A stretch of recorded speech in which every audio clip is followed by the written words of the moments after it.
이 카페트 이거를 밑에 붙이는 소위 한국말로 본드가 이게 좀 여러분 바도되시는 분도 있을 것 같은데 너무 이게 심하면 뭐 잠깐 나가서 또 숨을 돌리실 수 있으면 좋겠습니다. 위층이 아직 좀 끝나지 못해서 마무리가 안 돼서 작업이 조금 늦어지고 있어서 여러분 양해를 구하고 또 잘 마칠 수 있도록 또 기도해 주시기 바랍니다. 지난주에 오늘 2장 19절 20절 말씀 중심으로 하나님이 아담을 만드시고 각종 새와 들짐승들의 이름을 붙이시는 그래서 사람에게 주어진 자리가 무엇인지에 대해서 말씀을 드렸어요. 그래서 내가 어디에 있느냐, 어느 자리에 있느냐라는 것을 알 때 사람의 구실을 할 수 있다라고 말씀드렸습니다. 그러니까 사람에게 중요한 것은 내가 누구이며 어디에 있어야 하는지, 또 내 역할은 무엇인지, 다른 사람이 나에게 기대하고 요구하는 것이 무엇인지 제대로 알아야 한다는 것이죠. 근데 오늘은 남자와 여자가 서야 할 자리가 어느 자리인가 아주 중요한 내용의 말씀을 하고 있습니다. 지난주에 이어서 하나님께서는 남자가 독초하는 것이 좋지 못하다고 하시면서 남자와 여자의 위치를 정해주고 계십니다. 오늘 말씀에서 특이한 것은 하나님께서 여자를 특별히 부각시키고 또 인도해서 남자를 만나게 하셨다라는 부분입니다. 오늘 말씀은 남자가 혼자 존재하는 데서 시작이 돼요. 18절을 다시 보시면 여호와 하나님이 이르시되 사람이 혼자 사는 것이 좋지 아니하니, 여기 사람은 남자예요. 내가 그를 위하여 돕는 배필을 지으리라 하시니라. 자, 하나님께서 동물을 만드실 때는 다 쌍쌍을 만드셨어요. 암놈, 순놈을 만드셨는데 사람을 만들 땐 그렇게 하지 않으셨습니다. 남자만 만드셨어요. 남자를 계속 혼자 있게 하셨는데 왜 하나님께서 인간을 처음 남자를 만드실 때 왜 여자와 남자를 동시에 만들지 않으셨을까? 이 질문에 대해서는 잠시 후에 여러분이 말씀을 통해서 알게 되리라고 생각됩니다. 그러니까 하나님께서 먼저 남자가 독초하게 하심으로 여자가 얼마나 필요하며 여자가 없는 자기 자신이 얼마나 부족하고 허전하고 철저히 이것을 깨닫게 하기 위한 하나님의 목적이 없잖아 있었다라는 것을 보게 됩니다. 아무리 강한 남자라 할지라도 여자가 있어야 된다는 거예요. 이걸 우리가 부인하면은 큰일 납니다. 이건 하나님 만드신 질서에 우리가 어긋나는 겁니다. 아무리 강한 남자라 할지라도 하나님이 짝을 이렇게 지어 주셔서 그 안에서 일어나는 또 하나님의 계획이 있다라는 거죠. 가끔 가정주부들이 이런 말 하잖아요. 정말 말이야, 내가 없어져 봐야 내 소중함을 알지? 뭐 이런 얘기 하잖아요. 옛날 그런 얘기 가끔 했어요. 옛날, 그렇죠? 동네 아줌마들이 드라마 보시면, K-드라마 보면 그런 말을 한다니까요. 정말 지긋지긋해. 내가 없어 봐야 내 소중함을 알지. 밥은 누가 할 거며, 빨래는 누가 할 거며, 애들은 학교 누가 보낼 거며, 뭐 이런 얘기 하잖아요. 공감하세요? 남자도. 근데 이게 굉장히 성경적인 불평이라는 거예요. 성경적인 불평이에요. 근데 또 없어지라고 해도 갈 데가 마땅치 않아요. 그러니까 하나님께서 이 남자의 삶에 여자를 늦게 등장시키고 있습니다.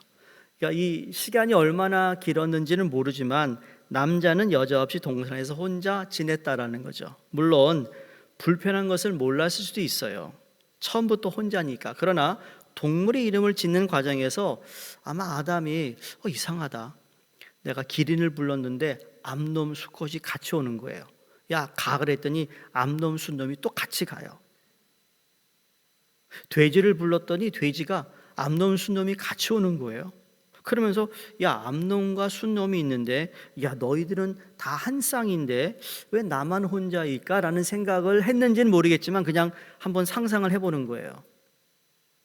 아무리 하나님이 창조하신 세계라 하더라도 이상하다. 하나님이 하시는 일이 빈틈이 없겠지만 하나님이 뭘 아담을 통해 보았다고요?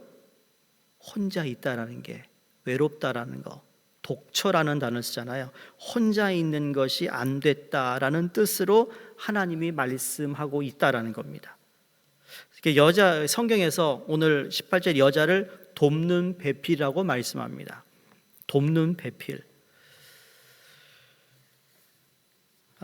저 집사람이 이제 가끔 이렇게 저한테 카드를 쓰거나 이렇게 하면 항상 영어로 suitable helper, 돕는 배필이라는 걸 많이 썼어요. 그래서 돕는 배필 그러면 집사람이 떠오릅니다. 이것도 돕는 배필. 그러니까 약한 부분을 채워서 완전한 존재로 만드는 협력자라는 거예요. 그러니까 돕는 배필이 없으면 제가 온전하지 못하다는 거예요. 누가? 남자가. 여자의 도움 없이 남자가 정말 하나님이 뜻하신 그런 존재로 만들어지지 못한다는 얘기를 하고 있는 거예요. 이게 중요한 얘기죠. 남자분들은 기분이 상할 수도 있겠지만 그게 성경의 우리에게 해석이에요. 성경이 말해주고 있는 거예요. 아마 여자분들 가운데 이 부분에 또 불만을 느끼는 분도 있지 않을까 생각합니다. 돕는 배필? 일방적으로 여자가 남자를 돕는 거? 이런 그런 뜻이 아니라 서로가 서로를 돕는 배필이라는 뜻도 포함되어 있습니다. 남자가 여자를 돕고 여자가 남자를 도와서 서로 완성된 인격체를 만드는 의미에서 돕는 배필이라는 거예요. 그냥 헌시적으로 빨래만 하고 밥만 짓고 이런 뜻이 아니라 부부에게 서로가 서로를 돕는 이 정신이 있어야 된다는 겁니다. 자, 에베소 5장 28절 29절 한번 볼까요? 함께 읽겠습니다. 이와 같이 남편들도 자기 아내 사랑하기를 자기 자신과 같이 할지니 자기 아내를 사랑하는 자는 자기를 사랑하는 것이라. 누구든지 언제나 자기 육체를 미워하지 않고 오직 양육하여 보호하기를 그리스도께서 교회에게 함과 같이 하나니. 자, 여기를 잘 보시면 지금 누구든지 언제나 자기 육체를 미워하지 않고 남자 얘기하는 거예요. 오직 양육하여, 여인을 양육하고, 그리고 두 번째 보호하기를 그리스도께서 교회에게 함과 같이 하라. 여기 그리스도와 교회는 예수님이 신랑이고 교회가 신부예요. 우리는 예수님의 신부예요. 미안합니다, 남자분들도 예수님의 신부는 남자 여자예요.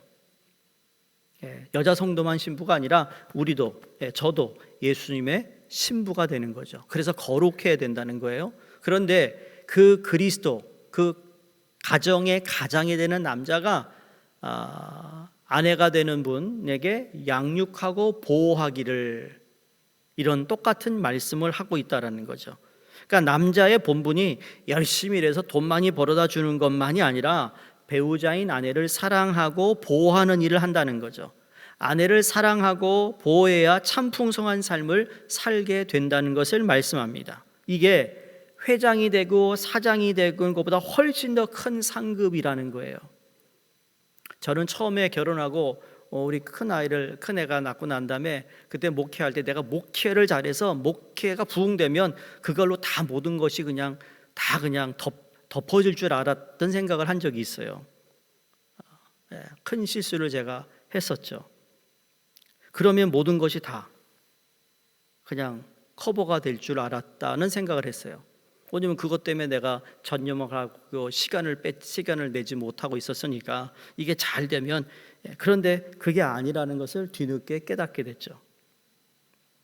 그러니까 참으로 감사하게도 하나님께서는 남자와 여자를 서로 모자르게 만드신 부분이 있다라는 거예요.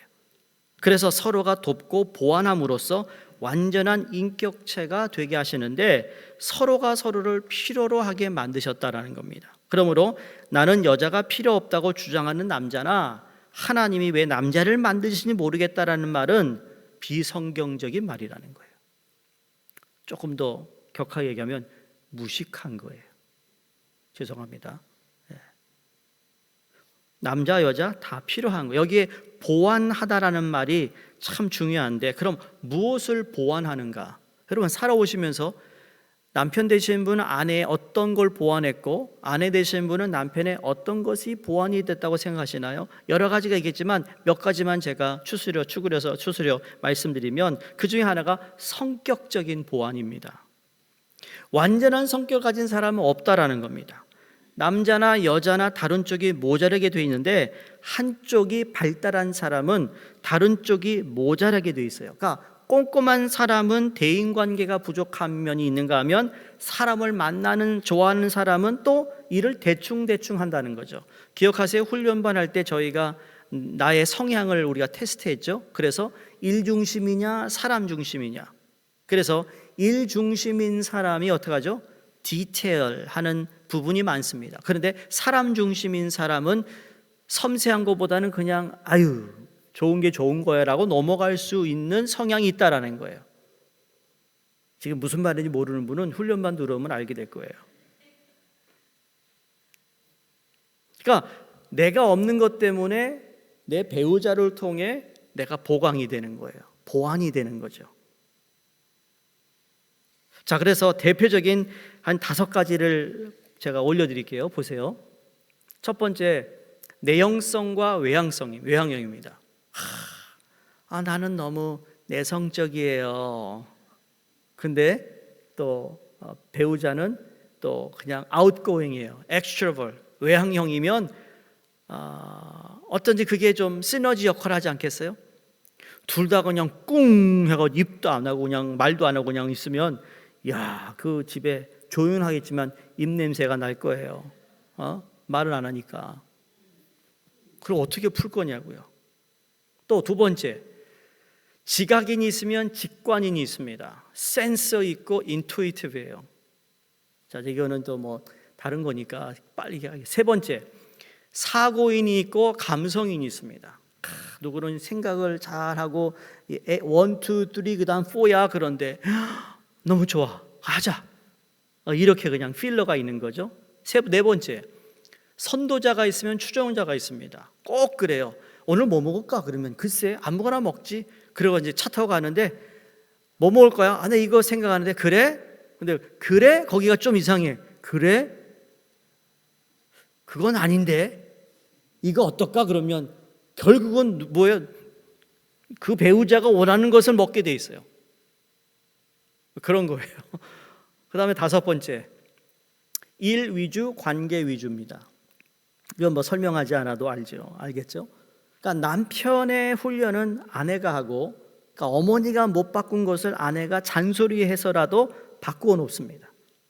아내의 훈련은 남편이 또 합니다. 그래서 부부는 상대방의 충고를 들을 생각을 해야 하는데, 그래 나는 부족해, 반쪽이야. 그러니까 한 10년 동안 내가 잔소리는 들어야겠다라고 하면 그렇게 시작하면 괜찮은데, 이거를 계속 부인하고 아니야 그러면 그 부부는 전쟁 그칠 날이 없어요. 아직도 전쟁 치르는 분이 있는 거 없죠, 여기는.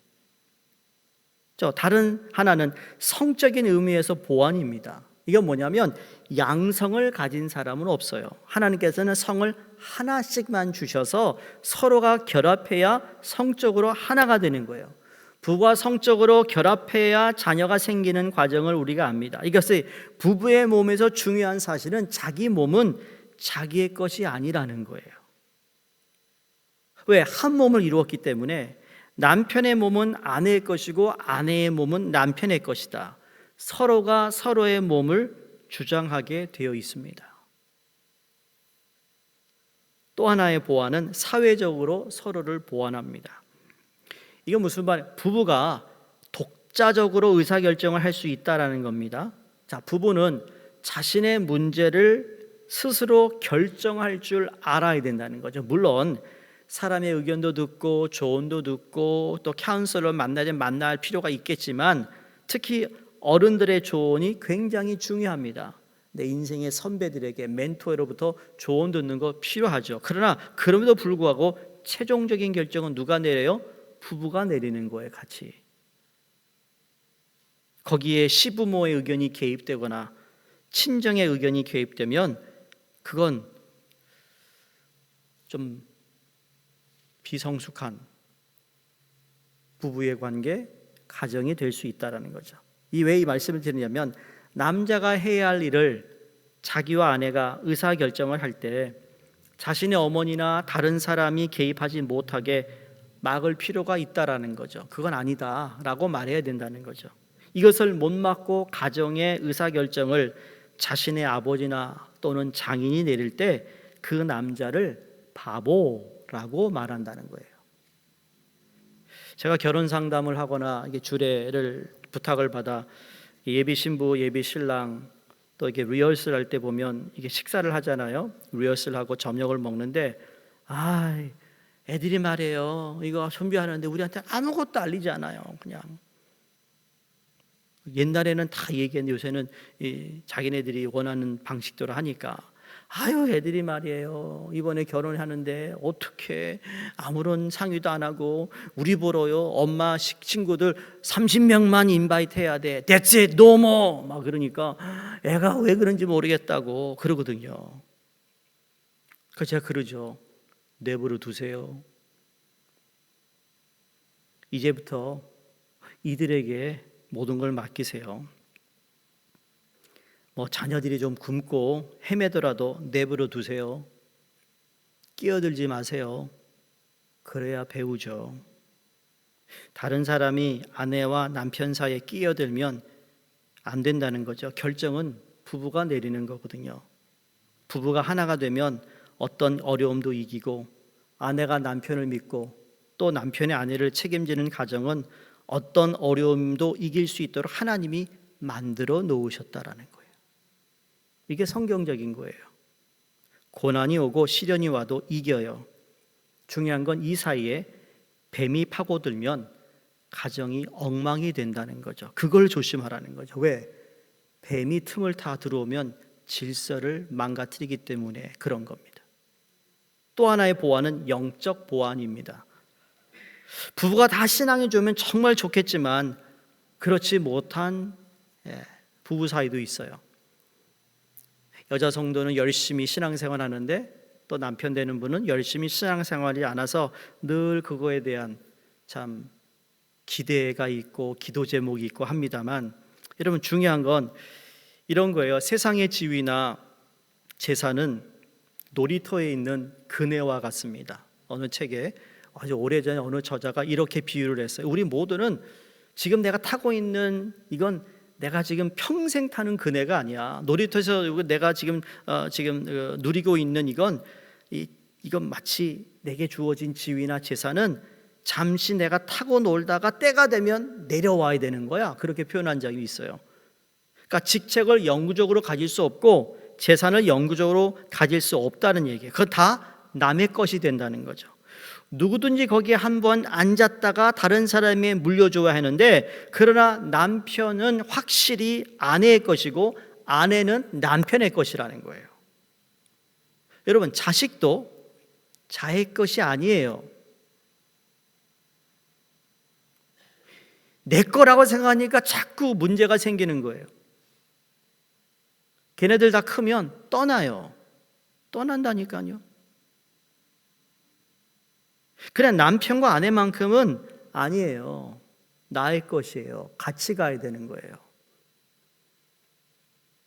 또 이제 어린아이를 키우는 어떻게 앞으로, 그게 리얼리티예요. 그러니까 남는 건 부부라니까요. 서로를 확실히 세워줘야 해요.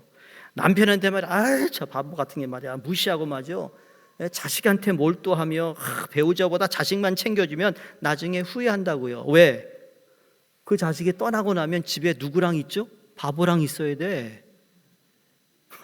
자기가 부른 바보랑 있어야 되는 거예요. 그러니까 그런 말도 함부로 하지 말라는 거죠. 어리석은 사람 저렇게. 아이고, 시간 지나가 봐요. 몇십 년 어리석은 사람하고 그냥 단둘이 밥을 먹어야 되고, 끔찍한 것 같죠? 지금부터라도 생각을 바꿔야 된다는 거예요. 애들이요, 누구를 만나봐요. 엄마 아빠 생각 없어요. 그 남자친구 여자친구 만나느라고 말이죠, 밤 늦게 들어오죠. 그럼 엄마 아빠는 기다리잖아요. 아니 왜 기다려? 내가 기다리지 말라고 그랬잖아. 부모의 마음을 아냐고요. 그렇다니까요. 너무 심한 말 같으세요? 아니면 다 경험하신 분도 있으니까 말씀드리는 거죠. 여러분, 돕는 배필이 되면 이미 이 세상을 근데 이긴 것과 같습니다. 자, 우리 장로님들, 장로님 편은 누굴까요? 이 세상에서. 장로님 편은 목사가 아닙니다. 장로님 편은, 장로님 배우자 되시는 권사님들이 장로님 팬이 돼야 됩니다. 편이 돼야 됩니다. 무슨 일이 있어도. 저는 무슨 일이 있어도 내 편을 들어주는 사람은 저 뒤에 앉은 제 집사람이라고 저는 믿고 있어요. 잘하든 못하든. 그러니까 어떤 어려움이 와도 이기게 돼 있어요. 어려움이 겹쳐올 때 아내가 말합니다. 할 수 있다고. 믿는다고. 그리고 나는 책임을 지겠다고. 그러면 이기는 거예요. 그래서 여기서 뱀이 나타나가지고 말이죠. 아이고, 저 어리석은 사람하고 지금까지 살았는데 지금 더 살려고 그러니? 이런 유혹을 준다는 거예요. 그 유혹을 들으면 안 된다는 거죠. 그래서 결혼은 인류 대사라고 말하는데 왜 그렇습니까? 하나님이 세우신 것이기 때문에. 결혼을 잘한다는 것은 그 결혼을 통해 이 세상을 이겨나가는 겁니다. 아담과 하와가 하나님과의 관계였는데 어쨌든 나중에 이제 죄를 범하고 그 다음에 살아가는 거 보면 둘이서 세상을 이겨나가는 겁니다. 아브라함과 사라가 하나님의 언약 속에 부름을 받았지만 그 자식들이 있었지만 아브라함과 사라가 그 인생을 함께 살아가 승리하는 삶을 가는 거예요. 자식이 개입되지 않아요. 사회적인 직책이나 돈이나 뭐 그리 대단하다고 눈을 부릅뜨고 덤벼듭니까? 결혼만 잘하면 된다니까요. 서로를 얼마나 완성시켜 주었느냐, 나의 가장 가까운 이웃을 얼마나 사랑했느냐가 중요한데, 여러분, 이 신앙이 좀 더 떨어지면 남편이 나를 보완해서 신앙이 생기게 해준다는 것, 여러분, 그것처럼 큰 상이 어디 있습니까? 우리 젊은이들에게, 자녀들에게 너 공부 잘해야 되는 건 맞아요. 직장 잘 찾아야죠. 앞날 미래 중요하죠. 그런데 더 중요한 건 뭔지 알아? 네가 성공한 것에 대해서 자신 있게 말할 수 있는 건 너를 채워줄 대상을 찾는 거야. 나를 채워줄 사람을 찾는 것이 지혜인 거예요. 그래서 하나님이 결혼을 축복하세요. 아담과 하와를 축복하신다니까요. 하나님께서는 남자로 하여금 여자가 없는 외로움과 아픔을 뼈저리게 느끼게 하신 후에 가장 아플 때 그를 수술하셔서 갈비뼈로 여자를 만드십니다. 21절에 22절 함께 읽습니다. 여호와 하나님이 아담을 깊이 잠들게 하시니 잠들매 그가 그 갈비뼈 하나를 취하고 살로 대신 채우시고 여호와 하나님이 아담에게 취하신 그 갈비뼈로 여자를 만드시고 그를 아담에게로 이끌어 오시니. 자, 여자를 남자의 갈비뼈로 만들었다는 것이 중요한 의미가 있는 것은 남자를 깊이 잠들게 하시고 뼈 하나를 꺼냈습니다. 여러분, 오늘날 깊이 잠을 들여가지고 뼈를 갉아낸다. 이게 뭐죠? 우리는 오늘 수술이라고 그래요. 수술. 지금 하나님이 아담을 수술하신 거예요. 푹 잠들게 하고 마취로 어디 하나를 잘라내셨어요. 여기 하나님의 최초의 수술인데 여자를 만들려고 남자를 깊은 잠에 들게 합니다. 그 말은 죽었다가 깨어나는 것과 마찬가지죠. 여러분, 마취, 의사에서 수술할 때 마취류가 풀러내지 않아서 세상을 떠나는 환자가 간혹 있습니다. 그래서요, 마취 의사들이 인슈런스가 제일 높대요. 그만큼 중요한 존재라는 거죠. 누가? 여자가. 여러분, 갈비뼈가 어떤 뼈죠? 갈비뼈 안에 우리 몸 안에 어떤 기관이 있습니까? 중요한 걸 다 품고 있습니다. 갈비뼈 안에 심장이 있습니다. 허파도 있습니다. 콩팥도 있습니다. 갈비뼈가 부러져 버리면 안에 있는 것이 다 터지게 되어 있습니다. 만약 아내에게 폭력을 사용하는 사람은 자기 갈비뼈를 부수는 것과 같은 거예요. 여자를 남자의 갈빗대로 만드셨다라는 것은 아내는 남자의 심장과 같고 간과 같고 콩팥도 같고 그 모든 내장과 같다는 것을 말씀해 주는데, 그렇기 때문에 여자가 상처를 입으면 안 된다는 것이에요. 하나님께서 이 결혼에서 남자에게 우선권을 먼저 주세요. 오늘 22절 끝에 보시면 여자를 만드시고 그를 아담에게로 이끌어 오시니, 하나님은 여자를 남자에게 이끌어 오셨어요. 여자가 자기 발로 간 것이 아니었어요. 반드시 누군가가 이끌어 줘야 한다는 것입니다. 왜냐하면 남자가 여자의 머리이기 때문에. 남자가 여자의 머리라고 해서 여러분 기분 나쁘게 생각하면 안 되는 것이, 이것은 인격적인 차이가 있다는 뜻이 아니라 순서에서 남자가 우선이라는 겁니다.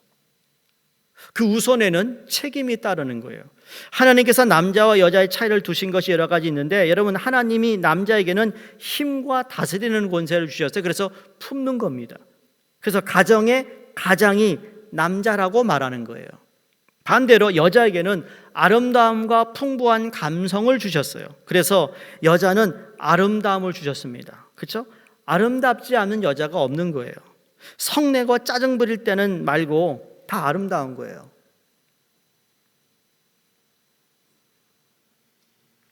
여자는 따뜻합니다. 차가운 여자가 없는 것은 아니지만 여자는 원래 따뜻한 겁니다. 여자는 섬세합니다. 여자는 오래 참습니다. 여자는 감정이 풍부합니다. 행복은 감정으로 느끼게 되어 있는 거예요. 오늘도 불렀잖아요. 행복, 행복이라오.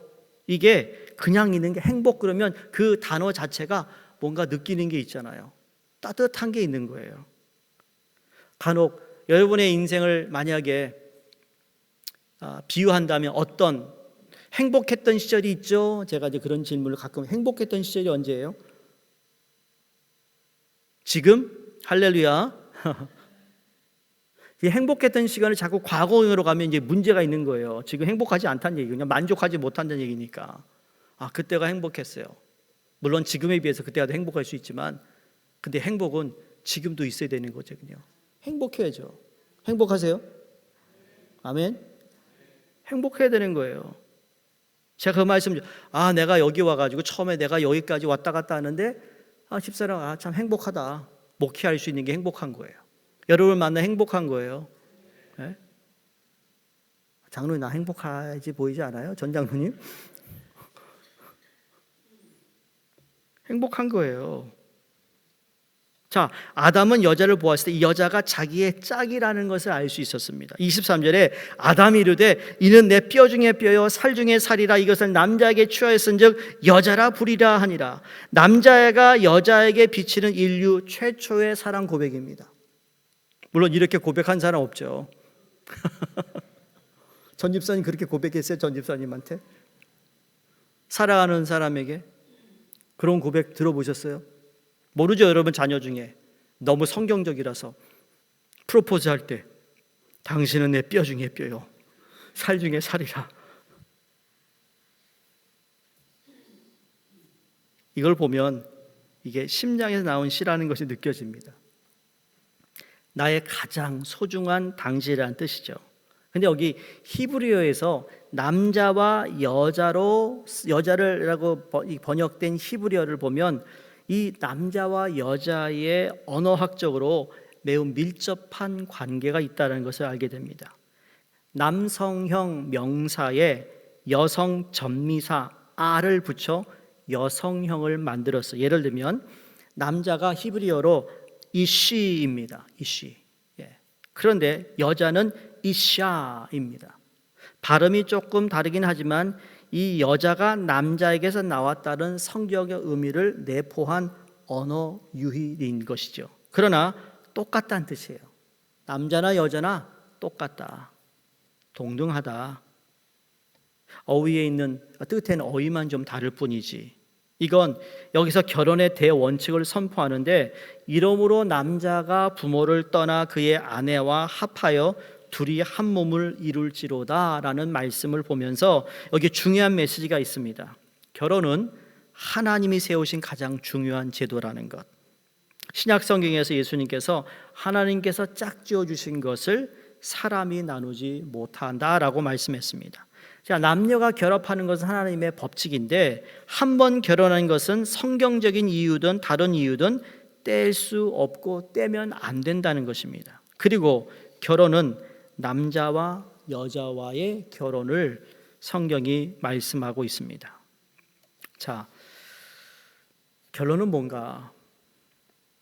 오늘날 자꾸 이러한 남자와 여자의 역할, 또 남자의 있어야 할 자리, 여자가 있어야 할 자리가 자꾸 이렇게 질서가 무너지고 있는 시대를 살아가면서 우리는 다시 말씀을 통해 하나님, 나에게 주신 자리, 나는 어떻게 그 자리를 지키고 있는가 한번 물어보고, 또 하나님 앞에 여러분의 주어진 그 자리, 가정에서 남편으로, 아버지로, 또 아내로, 또 어머니로, 아니면 누군가의 자녀로 나는 어떤 자리에 있는가 하는 것을 한번 좀 생각해 보고, 주님, 내가 이 자리에 지금까지 오면서 늘 불평하고 원망하고 불행하다 생각했던 내 모습이라면 다시 성경적인 하나님의 말씀에 입각하여서 내 삶이 지금보다 원래 하나님이 행복을 말씀하셨고 사랑을 말씀하셨고 또 가장으로서의 책임을 져야 하는 어떤 여러 가지 모든 모습들을 우리가 회복하고 하나님께 내 자신을 드리는 이 저녁이 되기를 바랍니다. 그래서 가장의 자리, 남편, 아버지의 자리, 또 어머니로, 아내로의 자리에서 나는 어떤 모습으로 살아가고 있었는가, 또 우리 자신이 얼마나 하나님께 다 소중한 존재라는 것을 기억하시면서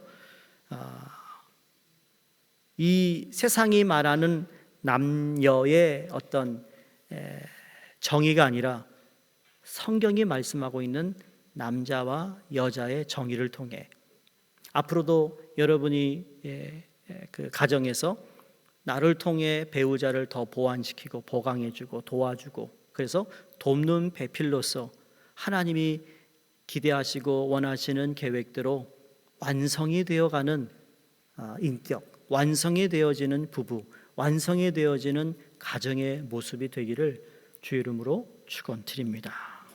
기도하겠습니다. 하나님, 감사합니다. 하나님께서 모든 만물을 창조하시고 또 사람을 지으셔서 남자와 여자로 지으셔서 오늘 주신 말씀을 통해서 우리가 어떤 모습으로 우리의 자리를 지켜야 하는지를 또 깨닫게 해주심을 감사합니다.